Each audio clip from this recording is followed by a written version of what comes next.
Então hoje vamos falar sobre custo de manutenção e como que a gente pode fazer o controle desse custo de manutenção. Basicamente, o custo de manutenção pode ser dividido em OPEX e CAPEX. OPEX é o custo de operação, é o que a gente orça ali, deveria pelo menos ser, né, um orçamento anual, e a gente controla esse custo aí, o orçado versus o realizado, para manter a operação, né, rodando. E o CAPEX são custos de investimento. Então, o próprio nome diz investimento, eu estou investindo para ter um retorno sobre esse investimento, né? Então, vamos começar primeiro falando sobre o OPEX, o custo de operação. Basicamente, o custo de manutenção, falando, né, aliás, eu sempre vou falar custo de manutenção me referindo ao OPEX e CAPEX, custo de investimento, tá? Então, o custo de manutenção, basicamente, a gente pode separar em três fatores, três itens aqui, que é mão de obra, materiais e serviços. Então, sempre está dividido nesses três termos, mão de obra, materiais e serviços. Mão de obra, eu tenho custos relacionados à mão de obra. Salário, encargos desses salários, horas extras. Eu posso ter ainda dentro de mão de obra, os EPIs. Muitas empresas colocam esse custo para o setor de segurança, mas outras empresas colocam custo uma vez que eu tenho uma pessoa, vou precisar de EPI, uniforme, treinamento, inclusive. Algumas empresas colocam esse custo para RH, outras para o próprio, aloca na própria pessoa ali, na mão de obra. Enfim, então eu vou ter vários custos aqui. Materiais. Materiais são materiais de estoque, né, que já tem esse material em estoque. Materiais que precisa comprar, que passa por um setor de suprimentos, setor de compras aí, para fazer o orçamento e comprar esse material. E eu coloquei também compra direta. Compra direta são materiais de baixo custo, por exemplo, próprio material de papelaria, precisa de caneta, papel, tudo, então não vai passar por um orçamento, tudo são compras diretas, né, direto com algum fornecedor, mas aí a gente está falando de compras de baixo valor, né. E serviço pode ser interno ou externo, ou seja, serviço interno é aquele serviço realizado dentro da empresa, e externo, serviços realizados fora da empresa. Dentro da empresa pode ser um complemento de mão de obra mecânica, elétrica, pode ser a contratação de um serviço que a empresa não tem aquela especialidade ou não tem a ferramenta para executar aquele determinado tipo de serviço. Por exemplo, análise de vibração. Não tem o coletor de vibração, não tem uma pessoa com know-how, eu contrato esse serviço que ele é executado dentro da empresa. Ou ainda serviços externos, por exemplo, na fabricação de um determinado componente, na reforma de um componente, eu estou levando ele para fora, mas é uma prestação de serviço, né, que depois a gente traz esse material de volta. Como que a gente pode fazer esse controle, né? Como é que a forma que foi mais assertiva até hoje na minha vida profissional para fazer esse controle? Primeiro, vamos analisar o primeiro termo aqui, que é mão de obra. Mão de obra é praticamente uma variável constante. O principal fator dentro da mão de obra, que pode ser que ele não seja tão constante, é a hora extra. Mas então, se a gente tiver um controle de hora extra, com meta, tudo mais, controlar os horários, tudo, a gente tem uma previsibilidade disso. Agora, salário e encargos é praticamente o mesmo. Você pode também prever um aumento salarial, tudo, mas são custos previsíveis. São custos que você já pode fazer o real ser muito próximo ou igual ao orçado, né? Então, mão de obra é um custo sempre que tem que estar muito bem amarrado o real com o orçado, né? Materiais. Aí, materiais e serviços é muito mais dinâmico do que a própria mão de obra, né? É muito mais fácil errar, né, do que errar nos custos orçado versus real da mão de obra. Então, no materiais. Materiais de estoque, né? Materiais de estoque, a gente usa o MRP, né? Que é o estoque mínimo, estoque médio e máximo, né? Estoque ideal e máximo. Então, a gente, se tiver um sistema informatizado, a gente só entra com esses fatores e quando chega no estoque mínimo já dispara uma compra para preencher até o estoque máximo e tem esse controle sobre o estoque, né? Então, esses materiais de estoque, se tem um sistema informatizado e essa boa gestão, também é um custo mais ou menos controlado, né? E materiais de compra. Então, olha só, e compra direta também geralmente é um item de um valor baixo, então assim, não vai ser o que, no 80-20 lá não vai ser o que vai representar muito, vai ser muito representativo, né? Agora eu vou fazer um asterisco aqui em 3 fatores, que é nas compras, né, que passa por orçamento, em serviços internos e serviços externos. Aqui estão os grandes vilões, não digo necessariamente de valor, geralmente é de valor, mas principalmente de ser mais difícil o controle, é aqui que justamente se a gente consegue um bom controle, a gente vai ter um controle no total do orçado versus realizado. Em que parte do processo que é feito esse controle? No planejamento. Planejar não é prover recursos? Quem está provendo recursos aqui é o planejador, é a fase de planejamento. Então, se no planejamento tem um bom controle de todos esses custos, ou seja, supondo eu tenho uma planilha onde eu coloco todos os materiais que eu preciso, todos os serviços que eu preciso, coloco o valor dele, coloco quando a nota vai entrar, coloco se a nota já entrou ou não, coloco se está aprovado ou não, enfim. Para uma aprovação dessa compra ou desse serviço interno ou externo, eu tenho nessa planilha e eu tenho já o meu orçado, que eu orcei previamente, né? Eu orço no ano anterior, enfim, orçado previamente. E eu tenho esse realizado. O realizado, aliás, ainda não realizado, né? Eu tenho essa necessidade. Quando eu comparo a minha necessidade com o meu orçado, eu posso ver até onde que eu posso ir na minha necessidade. Igor, mas é preciso e vai passar do custo. Tudo é uma balança, né? No mundo real, nada é perfeito, né? Então, só que quando você controla, você tem muito mais assertividade entre orçado e realizado do que se você não tivesse nenhum controle, né? Então, assim, Igor, mas eu preciso desse material e está passando do orçado. Ok, se precisa, se vai parar a produção, tudo bem, vai passar do orçado, mas eu tenho ciência que já está passando daquele orçamento, né? Então, a gente começa a ter maior controle. Então, principalmente esse controle é no planejamento. Uma coisa que eu estou falando, que eu falei várias vezes até agora no vídeo, é o orçado. Orçado versus realizado. A realização eu vejo muito aqui no planejamento. Mas e o orçado? Você está falando em orçado, quando que eu orço isso? Como é que eu orço isso? Vamos lá, geralmente no ano anterior, lá para julho a setembro no máximo, a gente confecciona todo o orçamento para o ano seguinte, mês a mês, tudo. Tem diversas formas de se fazer. Por exemplo, através do plano de manutenção, plano de 52 semanas, eu vou ter tudo que eu preciso nas 2 semanas por equipamento, por data, tudo, e eu vou conseguir fazer essa previsão de custo. Tudo bem, essa é uma análise muito minuciosa, que demanda bastante tempo, tudo. Geralmente as empresas não têm esse plano de 52 semanas muito bem detalhado e não conseguem fazer isso. Tudo bem, você tem um histórico. Do seu histórico, quanto que ele está fechando? Qual que é o forecast? Qual que é a previsão de fechamento? Não digo nem o orçado, a previsão que tá caminhando para fechar.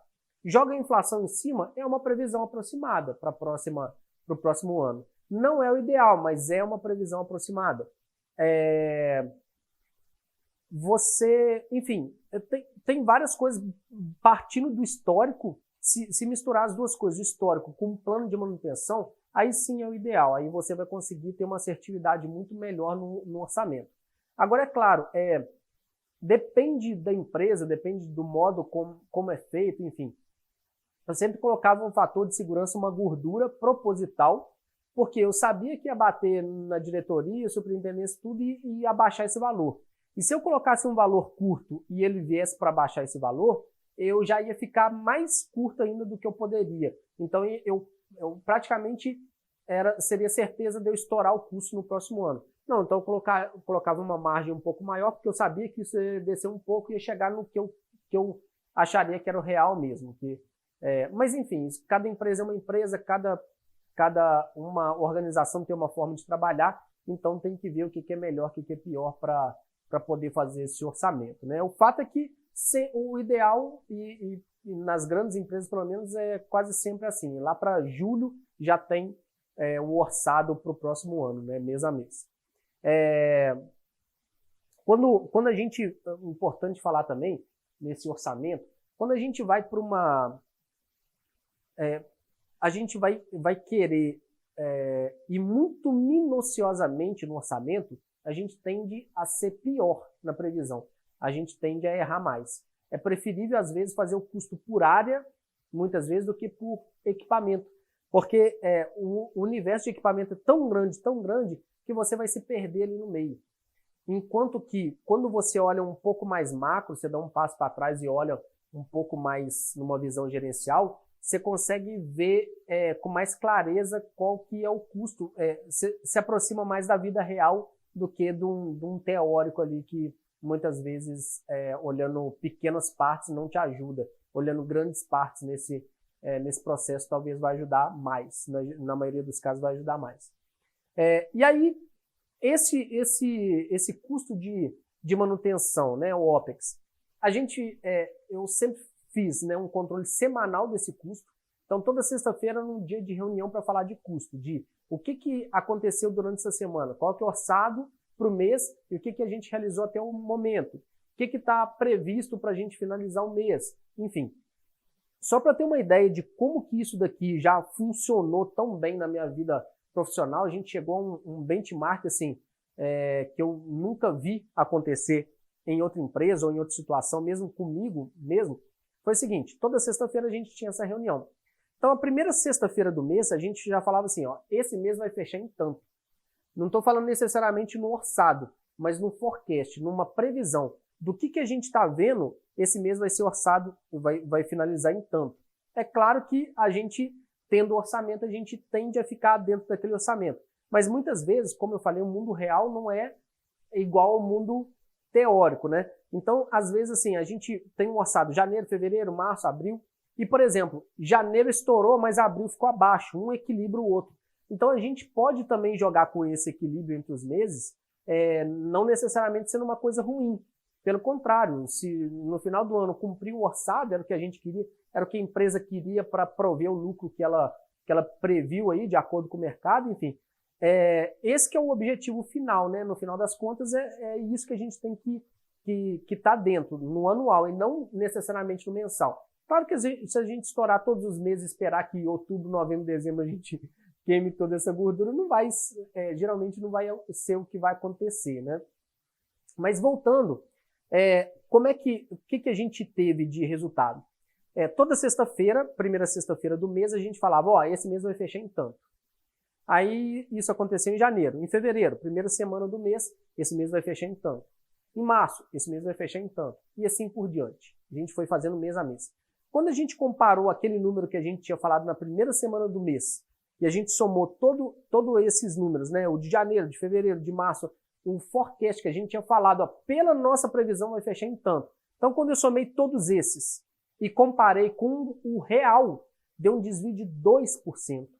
Ou seja, olha a nossa assertividade. No início do mês a gente já sabia quanto que ia fechar aquele mês. E assim, foi tão assertivo isso que o orçado também ficou dentro, assim, ficou muito emparelhado, realizado com o orçado. Por quê? Porque a gente tinha todo esse controle de custo, né?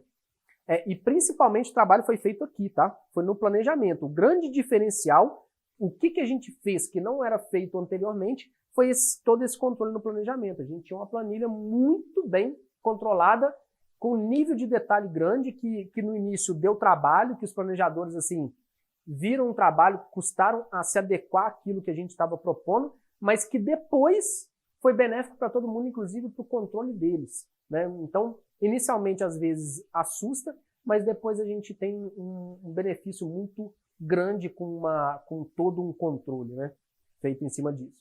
E o CAPEX, né? Vamos falar de CAPEX e investimento, né? Ah, mas investimento em quê?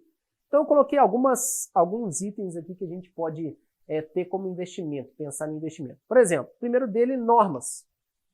Como assim normas? Mudou a norma de segurança, norma ambiental, etc. eu preciso me adequar às normas, porque senão eu vou tomar uma multa, senão a empresa pode fechar, senão, enfim. E até a própria segurança, né?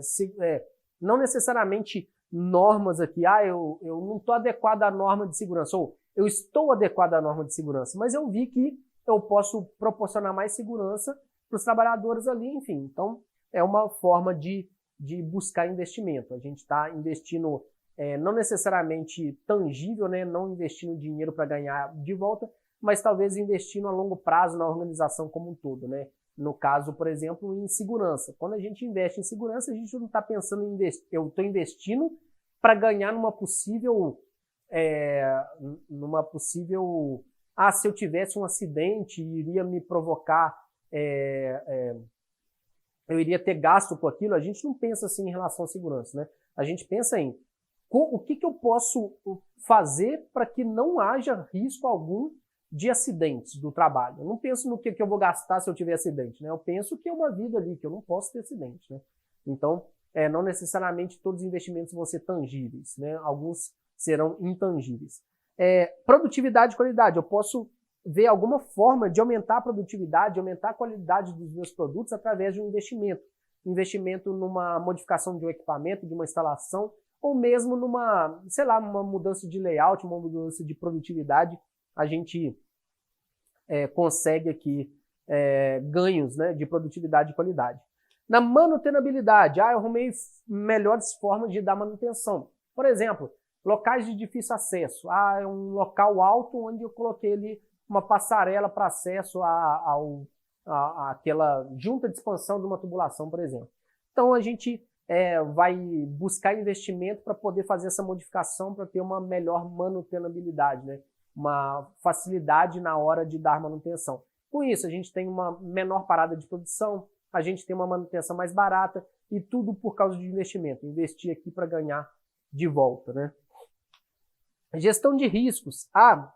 Tem investimentos com relação à diminuição do risco de parada de equipamento, diminuição do risco, riscos inerentes ao processo, né?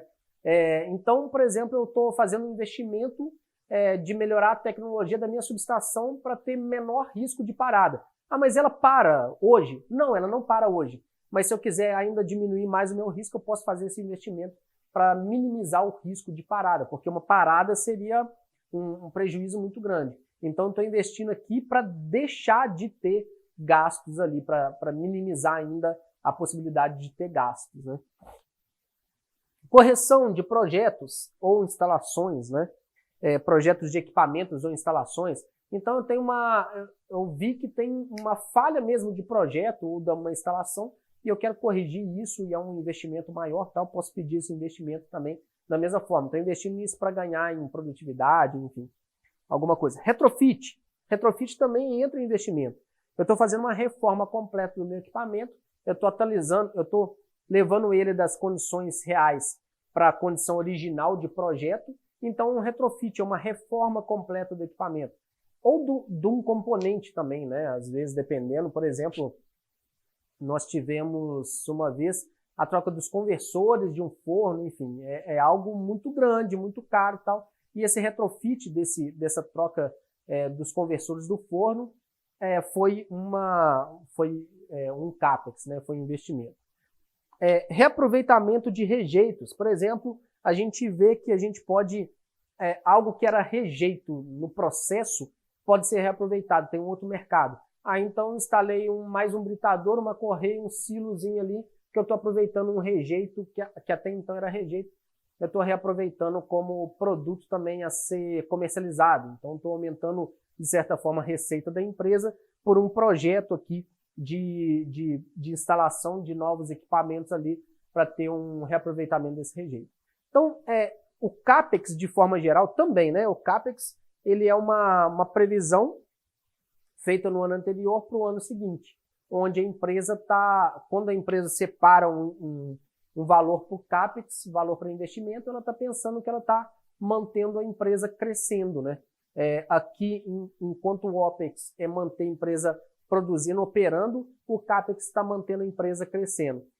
Todos os dois é bastante interessante de ter esse controle muito apurado, O CAPEX, aqui eu falei formas de investimento, né? Alguns itens que a gente busca investimento.